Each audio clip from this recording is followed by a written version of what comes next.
విజయవాడ హైదరాబాద్ రహదారి 6 లైన్లకు విస్తరణ. డిపిఆర్ ఖరారు. 9.86 కోట్ల ఖర్చు. హైదరాబాద్ విజయవాడ జాతీయ రహదారి అయిన ఎన్హెచ్ 65ను 6 లైన్ల రహదారిగా విస్తరించడంలో భాగంగా కీలక అడుగు పడింది.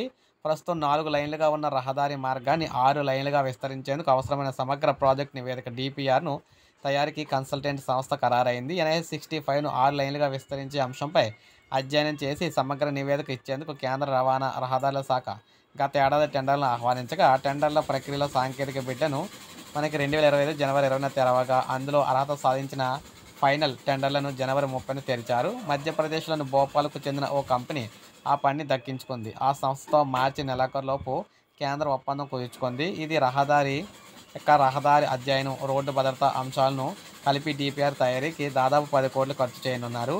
ఈ ఒప్పందం జరిగిన తర్వాత 6 నెలల్లో సమగ్ర నివేదికను సదరు సంస్థ కేంద్రానికి అందించాల్సి ఉంటుంది. ఒప్పందంలో ఇదే విషయాన్ని పొందుపరుస్తున్నట్లు అధికార వర్గాలు అయితే తెలిపాయి. ఎన్హెచ్ 65 రోడ్డును హైదరాబాద్ అవతల అంటే దండు మల్కాపురం నుంచి ఆంధ్రప్రదేశ్లోని విజయవాడ సమీపంలో ఉన్న గొల్లపూడి వరకు కూడా దాదాపు 265 కిలోమీటర్ల మేర 6 లైన్లుగా అయితే విస్తరిస్తున్నారన్నమాట. ఇది ఒక మంచి గుడ్ న్యూస్ అని చెప్పుకోవచ్చు. ఎందుకంటే అటు ఆంధ్రప్రదేశ్కు, ఇటు తెలంగాణకు సంబంధించి ఏకంగా 6 వరుసల రహదారి అంటే మ్యాక్సిమం ఇంకా యాక్సిడెంట్లు కాకుండా ఎవరి లైన్లో వాళ్ళు అయితే వెళ్తారనమాట.